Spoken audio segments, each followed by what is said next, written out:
Buenas tardes, somos el grupo número 2. Estaremos tratando el tema relacionado al grupo número 1, que es el nivel de conciencia. Este término es utilizado para describir la capacidad que tiene una persona para darse cuenta de lo que está sucediendo alrededor y comprender. Entre este nivel de conciencia entra lo que es el estupor, el coma y el letargo. Le daré una breve descripción de lo que es el estupor. Por favor, Gael. El paciente despierta mediante estímulos. El paciente se encuentra en una situación que está como lejos, donde nosotros le damos pequeñas sacudidas.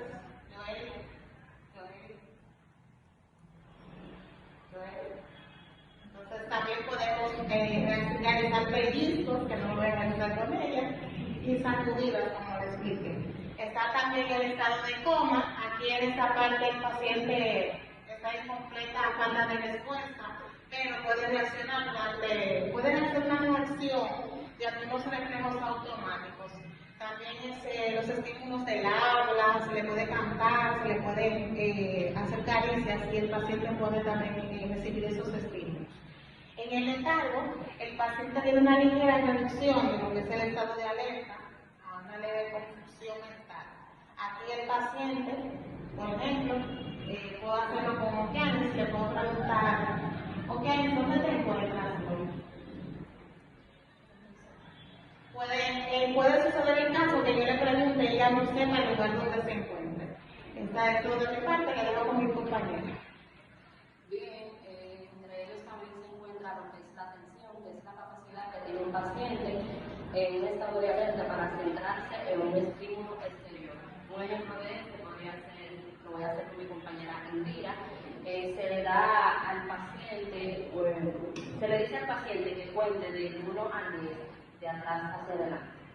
10, 9, 8, 7, 6, 5, 4, 3, 2. También se le puede decir, dándole una cifra, yo te voy a dar una cifra, por ejemplo, el 90 me sale 4. Teníamos 86. También al 70 sale 6. Sería 64. Bien. También está lo que es la vigilancia, que esta se refiere a la atención mantenida a una fuente de estímulos. Aquí voy a utilizar a mi compañera Joel, diciéndole que cada vez que escuche la letra A, golpee esta mesa. P, R, C, A, B, R, B, A. Y así podemos evaluar la vigilancia en un paciente. Yo voy a hablar acerca de la memoria, que es el proceso de codificación y de almacenación de información. Los diferentes tipos de memoria son corto plazo, largo plazo, reciente y remota. Un ejemplo de memoria sería que le pudiéramos hacer un cuento al paciente y que para ver cómo está su memoria y evaluar qué tipo de memoria tiene, le podemos hacer un cuento corto diciéndole los diferentes personajes y los diferentes personajes secundarios y primarios de la historia para ver qué tanta información puede retener. Bien, y por último, este tema tratado por este grupo número 1 es la orientación. Aquí podemos ver con qué grado de confusión ha llegado el paciente a consulta. Y para esto hacemos preguntas precisas al paciente para poder extraer de la información y ver si la persona está orientada en tiempo y espacio. Una de esas preguntas puede ser qué hora es, qué fecha es hoy, cómo ha llegado al consultorio, entre otras preguntas importantes. Gracias.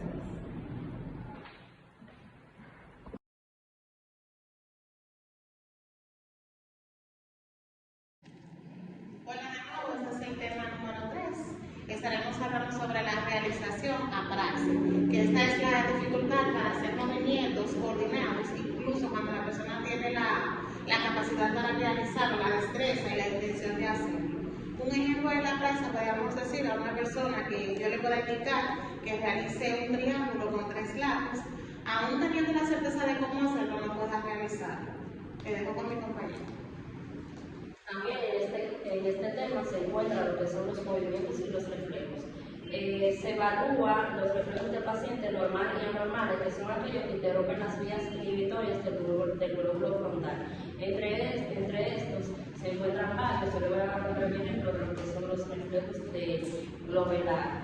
Aquí usted le dice al paciente o le hace al paciente dos golpecitos aquí. Si el paciente pestañea es porque pudo percibir los reflejos. Si no lo hace es porque este tiene un trastorno o alguna patología.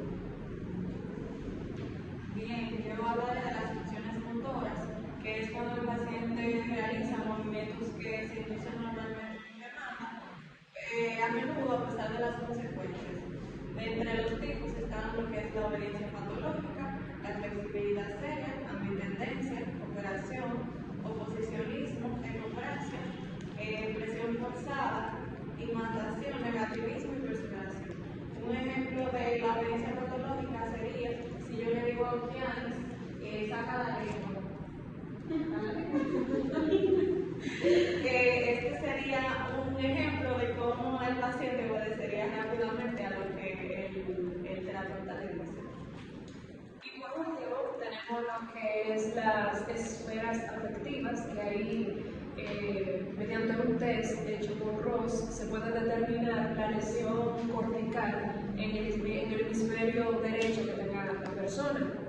Un ejemplo de este test es poniendo al paciente delante de él lo que son diferentes tipos de afectos, ya sea positivo o negativo. Dentro de los positivos podemos encontrar un estado de felicidad, de orgullo o emociones, ¿verdad?, buenas, que son placenteras para la persona, y los afectos negativos, como son decepción o una persona que se siente asqueada, ya sea por el entorno o lo que sea.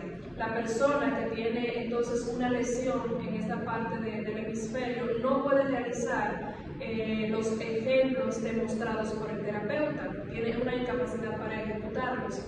Y dentro de estos ejemplos, o cómo la persona puede evidenciar en estas etapas, la evidencia a través del tono de voz, la expresión facial, los gestos, la posición del cuerpo y el ritmo del habla, que es aquí donde la persona puede demostrar qué tan dañado está en esta parte de su cerebro.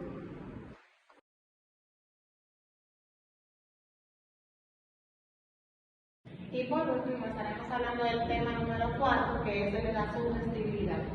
Resaltamos la disociación. Esta es la capacidad, la sugestibilidad es la capacidad que tiene el paciente para imaginar un pensamiento, sentimiento o sugerencia. Existen varios tests que evalúan la sugestibilidad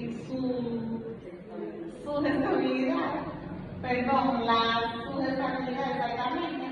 Entre ellos se encuentra el test del marcado cansado, el test del péndulo y el test de los dedos pegados, que es el cual les voy a dar un ejemplo.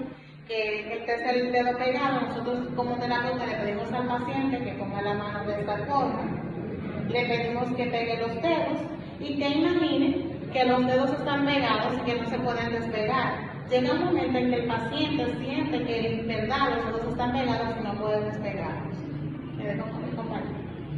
También está lo que es el pensamiento abstracto, que se regula con el área del lenguaje del hemisferio dominante.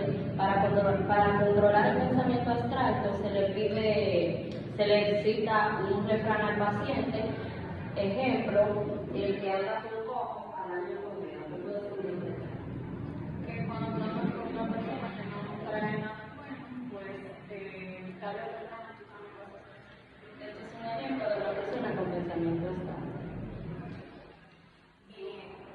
ahora pasamos con inteligencia, que en esta parte lo que se evalúa es la inteligencia por medio de diferentes tests, con diferentes aspectos como lo es el coeficiente intelectual. Un ejemplo de esto sería de una persona que si se le pregunta cuánto es 2 por 1 y no sabe, pues tiene la posibilidad de que tenga un resultado inferior al resultado de la tabla del rango de población. Dentro de estos mismos test de inteligencia se evalúa lo que es la fluidez verbal y de pensamiento. Dependiendo de la cantidad de respuestas contestadas de forma correcta, se verá si la persona tiene un coeficiente intelectual alto, si se encuentra dentro del baremo de población normal, o si la persona tiene un coeficiente intelectual por debajo de la población normal. Gracias.